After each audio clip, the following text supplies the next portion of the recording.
bonjour.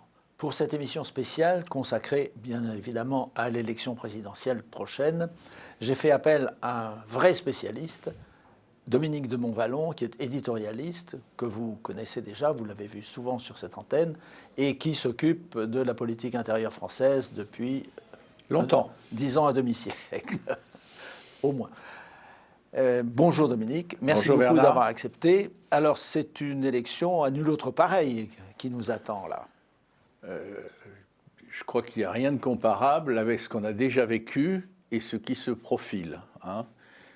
On a vécu une campagne électorale très particulière, marquée ou amputée par la crise du Covid. Chaque fois, il y avait maintenant, il y a évidemment la guerre entre l'Ukraine et la Russie. C'est à nos portes, ça touche le cœur de l'Europe, donc ça ne nous est pas indifférent. Donc il a fallu que la campagne électorale se glisse entre ces éléments qui ne sont pas artificiels et qui n'ont pas été inventés. Alors ça, c'est déjà un premier élément. La deuxième chose qui me frappe, c'est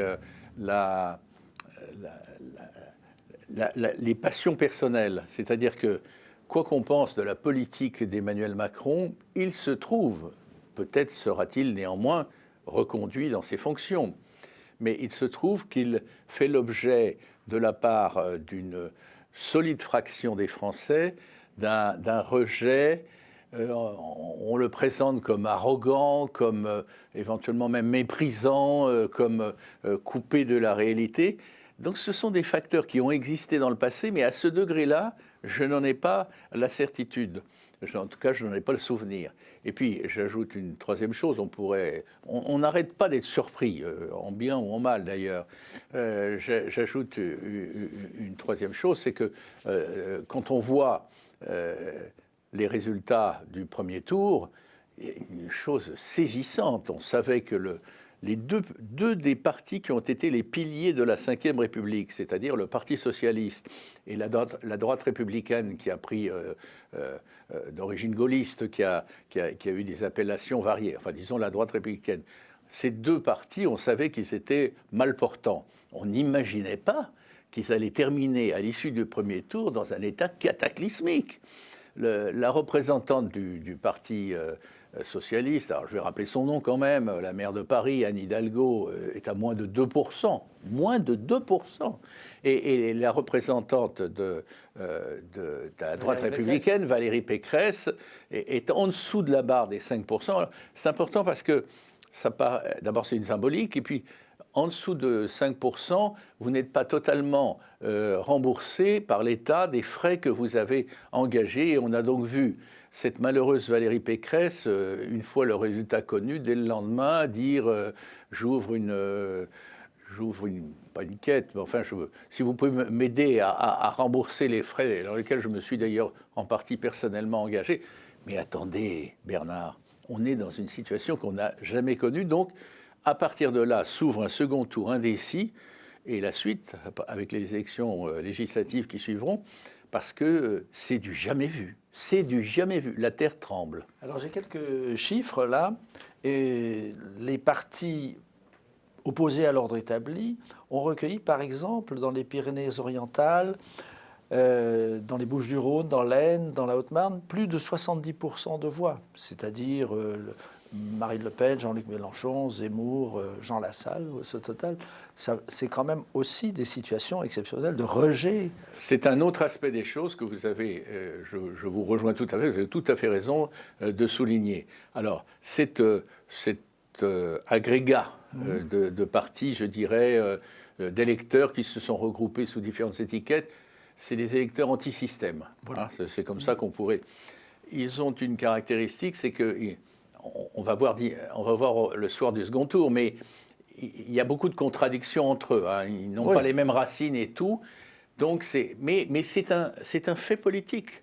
C'est un fait politique qui manifeste la prise de distance de beaucoup de Français, et prise de distance très forte parfois, de beaucoup de Français vis-à-vis du système démocratique imparfaits et même parfois à leurs yeux chaotiques tels qu'ils fonctionnent, l'idée qu'ils ne sont pas représentés, que leurs intérêts ne sont pas de façon juste pris en compte. Donc il y a... C'est les gilets jaunes plus... oui, je ne suis pas remonté aux gilets jaunes, mais le quinquennat a été marqué par toute une série de choses qui ont commencé par la révolte des gilets jaunes. Il y a donc incontestablement... Il n'est pas excessif de dire qu'il y a la France, il y avait des signes qui l'annonçaient avant, mais la France vit une crise démocratique très forte. Et c'est dans ce contexte que se joue l'élection présidentielle. On va voir. Et alors là, j'ai cité des départements qui sont à plus de 70 ou 75%, mais globalement, dans toute la France, d'après le chiffre que j'ai, c'est 55% de gens qui rejettent en quelque sorte le système. Enfin, c'est une France du non. Alors, ils rejettent le système, oui, pour certains... Non, mais je vous contredis pas du tout, je partage votre analyse. Je nuancerai de la façon suivante. Vous avez des anti-systèmes révolutionnaires, hein, appartenant à l'extrême gauche ou à la gauche ultra, etc. Mais vous avez aussi une révolte sincère, désordonnée, souvent violente, mais qui correspond à autre chose. C'est « et moi, dans ce système, est-ce que j'ai ma part? Est-ce que je suis représenté ?» Et la réponse de beaucoup, c'est non. On ne s'intéresse pas à nous, on ne s'occupe pas de nous. Il y a quelque chose, sans faire dans un marxisme simpliste, il y a un peu ceux qui se sentent à l'aise à des degrés variables dans la société en mutation, la société française en mutation, bon, ça va. Et puis les autres, ils basculent vers ceux qui se sentent au fond je l'ai dit, des méprisés, des exclus, quelque part. Longtemps, la société française a été dominée par ce qu'on a appelé, à juste titre d'ailleurs, les classes moyennes. Les classes moyennes, c'était le pivot du temps de Giscard. Alors Giscard, c'était 74, c'est il y a très longtemps, hein. Mais les classes moyennes, c'était le pivot de la société, sociologiquement, politiquement et psychologiquement. Et ces classes moyennes, à leur tour, ont le sentiment, pas entièrement, mais beaucoup ont le sentiment d'être pas pris en compte, pas assez pris en compte. Et c'est le défi du président ou de la présidente qui va être élu. C'est une vraie crise française et démocratique. Alors le dernier sondage que j'ai lu, enfin, dont j'ai entendu parler, c'est 55 ou 56% pour Emmanuel Macron et 43-44% pour Marine Le Pen. Je ne sais pas si vous avez un sondage plus récent, non. Mais donc la répartition des voix qui sont allées chez M. Mélenchon va être très importante, alors que lui est les partisans du Nini, puisqu'il n'a en quelque sorte pas donné de consigne, oui. Sauf de ne pas voter pour Mme Le Pen. Oui. Bah alors, un mot sur Mélenchon. Il s'est montré, il a dit ne jamais voter, pas une voix pour Marine Le Pen, répété 3 ou 4 fois de façon un peu théâtrale, etc. La vérité, c'est qu'il ne peut pas aller bien au-delà parce qu'il a agrégé derrière son nom des sensibilités extrêmement diverses et qui n'ont pas ni les mêmes arrière-pensées, ni les mêmes intentions demain. Donc, voilà, sa formule était apparemment claire et en réalité, elle était surtout commode. Non, mais là, il y a une situation dans laquelle l'élection présidentielle est capitale dans l'histoire de la Ve République. Qui sera élu président, selon que ce sera Marine Le Pen ou Emmanuel Macron, les choses ne seront pas du tout les mêmes. Mais le film ne s'arrêtera pas. La tranquillité oui. des âmes et du pays ne va pas surgir derrière à la faveur de l'élection de l'une ou de l'autre ou de l'une. Il y a quand même une grave crise en profondeur oui. qui est manifestée notamment par ce que vous avez souligné, le malaise de beaucoup d'électeurs et le fait que, oui, j'insiste là-dessus, certains ne veulent pas de la société telle qu'elle est. On retrouve là-dedans les anards, l'ultra-gauche, l'extrême-gauche, quelques autres, mais beaucoup d'autres seraient prêts à avoir leur place. Mais dit, mais où est ma place ? Où est ma place là-dedans ? Est-ce qu'on s'intéresse à moi ? Bon, après, on peut en penser ce qu'on veut, mais beaucoup ont, à cette occasion, on l'avait déjà commencé, ça avait commencé bien avant, et notamment au moment des Gilets jaunes, et je ne pense pas seulement qu'aux Gilets jaunes, mais quelle est ma place là-dedans ? Donc c'est un... voilà, on est dans une situation... si vous voulez, quand je pense à l'histoire de la Ve République, évidemment, on a vécu, à gros traits, on dirait, il y a eu la période au début. La Ve République est née de la guerre d'Algérie et de la décolonisation qui a divisé profondément la France à l'époque. Bon, je passe. C'est très important, mais je passe. Ensuite, on pourrait dire qu'il y a eu la période de 68. Qui a secoué en profondeur. On ne va pas détailler ça, etc. Mais là, on est dans une espèce de situation qui ne s'est pas décantée et où il y a des tensions. Les tensions sont d'autant plus fortes que les aspirations sont contradictoires. C'est une espèce de Trumpisme de base, sans chef à la Trump. Il peut y avoir quelque chose de ça. Quelque part, on croit sentir chez Marine Le Pen, bien qu'elle ne le revendique pas explicitement, mais certains de ses lieutenants, oui, une espèce de révolte de type trumpiste. En tout cas, je pense au sondage que vous évoquiez tout à l'heure, dont j'ai eu connaissance et je vous ai entendu. Bon, ça donne une tendance. Il semblerait, d'après les sondages, que au total du total, Emmanuel Macron serait réélu avec pas un écart énorme. Mais attention, moi j'ai travaillé comme journaliste politique pendant très longtemps, vous l'avez suggéré, à juste titre, mais j'ai travaillé avec l'aide des sondeurs, avec l'aide des sondages. Cela dit, dans une situation politique plus classique, hein, gauche-droite et tout, c'est plus facile pour les sondeurs d'agir là. Mais les sondages aussi, dans des situations difficiles et délicates, se sont souvent trompés. Enfin, du moins, se sont souvent trompés. N'ont pas vu surgir suffisamment des mouvements qui prennent à contre-pied la situation telle qu'elle est. Parler de Trump, pensons aussi pour quelque chose de plus proche de nous, le Brexit anglais. Non seulement le Premier ministre de l'époque, David Cameron, a organisé un référendum là-dessus pour tourner la page et pour qu'on passe à autre chose, manque de chance, hop, la porte lui est revenue en plein dans la figure, mais les autres Européens étaient dans la foulée de Cameron. Bon, bah, ils ont fait ça, c'est peut-être pas très intelligent, mais au moins ce sera clair. Et puis finalement, le Brexit a été voté par une majorité d'Anglais. Donc, oui, c'est un bon exemple. Oui.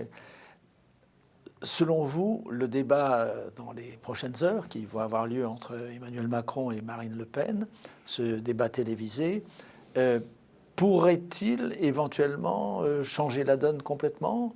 C'est-à-dire renverser les chiffres des sondages en faveur de Mme Le Pen ? Écoutez, moi, je vais être prudent, mais je dirais qu'il est très important. Il est très important. Dans quel sens pèsera-t-il, confortera-t-il ce qui semble être la dernière tendance des sondages, ou bien la modifiera-t-il jusqu'à l'inverser ? On n'en sait rien. Alors évidemment, je vais passer, en la mentionnant d'une phrase, sur un scénario. En 2017, c'est un fait qui est reconnu même par l'intéressé. Marine Le Pen s'est effondrée à la fin. Bon, alors là, on a un cas de figure où on n'est pas dans la rationalité. Bon, ben voilà, ok. Mais ça va beaucoup compter psychologiquement et politiquement. Parce que d'une part, vous avez une minorité importante de Français à les écouter qui s'interrogent encore, hésitent. Ils peuvent hésiter entre l'abstention et aller voter, ou aller voter pour l'un ou pour l'autre, ou autrement, je ne sais pas, ou voter blanc. Donc, il y a ça. Mais il y a aussi une curiosité. Alors, le paradoxe de la situation telle que je le ressens, c'est que, quelque part, celui qui, au départ, sur qui vont être focalisés tous les projecteurs et toutes les attentions, c'est Emmanuel Macron. Parce que elle a été tellement mauvaise en 2017, au point que, attendez, il y a encore quelques semaines, Éric Zemmour est entré en campagne avec grand fracas en expliquant mais jamais elle sera en mesure, en parlant de Marine Le Pen, jamais elle sera en mesure de gagner, c'est une loser, comme on dit en mauvais français, et c'est terminé. Les Français lui ont réglé son compte en 2017 en disant non, elle n'est pas faite pour le job. Bon, ben, il s'est trompé. Hein. Au moins, Éric Zemmour sera obligé d'admettre qu'il s'est trompé sur un point. Mais attendez, là, il y a une situation qui est très, très incertaine d'un point de vue à la fois psychologique et politique. Les deux sont en train, sur certains points, moi, ça ne me choque pas, hein, mais à l'approche du scrutin et de ce débat, de modifier. Elle, par exemple, elle dit non, sur le voile, je ne vais pas interdire le voile du jour au lendemain, alors qu'avant, elle tenait des propos hyper carrés sur ce sujet. Lui, prenons un autre exemple différent, évidemment. Il dit, non, mais j'ai dit la retraite à 65 ans, mais on en discutera, il y aura une revoyure, ça peut être à 64 ans. Et d'ailleurs, il dit, en plus, je n'ai pas voulu dire ça pour tout le monde, ceux qui travaillent, ceux qui ont un métier très difficile, ce n'est pas valable pour eux. Autrement dit, il y a des ajustements qui se produisent. Non, je pense qu'il y a un intérêt. Ça peut être démocratiquement une bonne surprise, ce débat. Et pensez-vous que les Français savent déjà ce qui les attendrait au cas où Marine Le Pen serait élue, c'est-à-dire que, en fait, implicitement, ce qui est sous-entendu, c'est qu'on quitterait l'Alliance Atlantique, on se mettrait à l'écart de l'Europe, il y aurait un bouleversement quand même, on se rapprocherait de Poutine, un bouleversement considérable.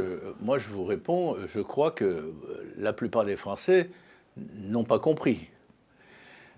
Parce que, d'abord, il y a donc, on l'a évoqué tout à l'heure, une campagne hachée.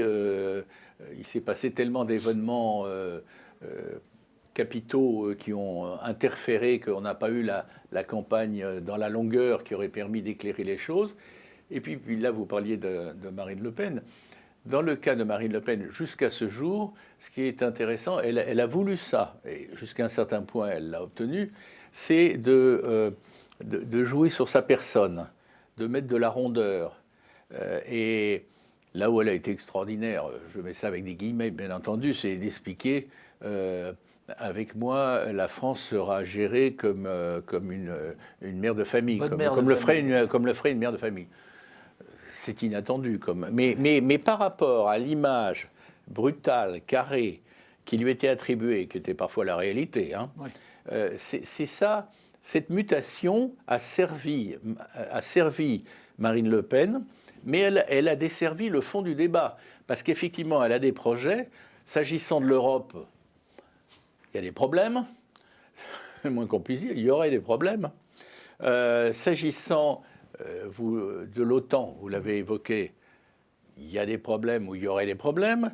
S'agissant des relations avec Poutine, ce n'est pas d'une clarté limpide, c'est le moins que l'on puisse dire, me semble-t-il. Et puis, on pourrait continuer à énumérer les choses. Autrement dit, la campagne a été bonne jusqu'ici pour Marine Le Pen parce qu'elle a modifié aux yeux des Français son image en lui donnant un peu plus de liant, j'allais presque dire de douceur. En tout cas, c'est tout à fait autre chose que ce qu'on connaissait autrefois dans son parti et avec elle-même. Mais comment on fait aussi pour que les réformes, et pas minces, qu'elle veut sur d'autres plans mettre en chantier, alors, il y a augmenter le pouvoir d'achat, tout le monde est d'accord, dans des proportions à vérifier, mais encore faut-il trouver les ressources pour ça. Oui. Petit détail, j'autre détail, le mot m'a échappé, il est de mauvais goût. Petite remarque, mais importante.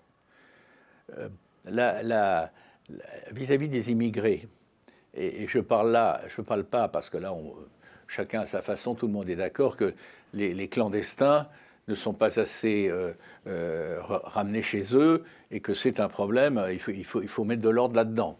Mais les immigrés légaux, ceux qui sont là, etc., il y a une ambiguïté, au minimum, il y a une ambiguïté dans sa démarche J'ai presque envie de dire, on aimerait la voir à l'œuvre. Personnellement, ce n'est pas mon vœu, mais je veux dire, je pense à votre question de départ, sa campagne habile à gommer toutes les aspérités personnelles de caractère et la rendre, aux yeux de pas mal de Français qui en sont surpris, plus fréquentable et même pour certains plus sympathique. Mais le fond de son dossier, du coup, elle en est ravie, mais peut-être on verra ça lors du débat. Il faut en parler. Pourrait-elle gouverner si elle était élue? Avec quelle majorité? Comment les choses pourraient se passer? C'est une bonne question. Mon cher Bernard, c'est une bonne question. C'est valable aussi pour...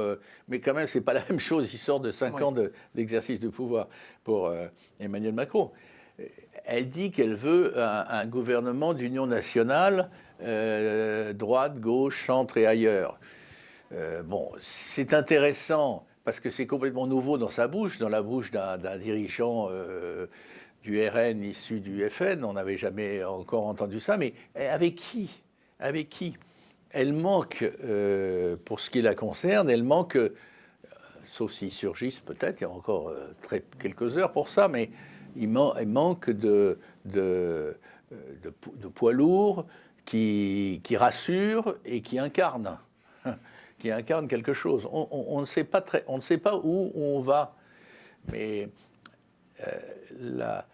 le ou la présidente aura un premier acte à poser une fois élu, enfin très vite, c'est de choisir un Premier ministre et ensuite de constituer un gouvernement. Mais après, il va se passer un certain temps. Après, il y aura aussi un autre verdict, mais on n'en est pas là, chaque chose en son temps, mais je le mentionne quand même parce que c'est très important. Un autre verdict, c'est celui des législatives. Quelle majorité, quand on voit l'état du pays divisé? La France va pas si mal. La France a des faiblesses, mais elle va pas si mal que ça aujourd'hui. Elle va pas si mal que ça, mais politiquement, sociologiquement, psychologiquement, elle est très divisée. Voilà, c'est ça.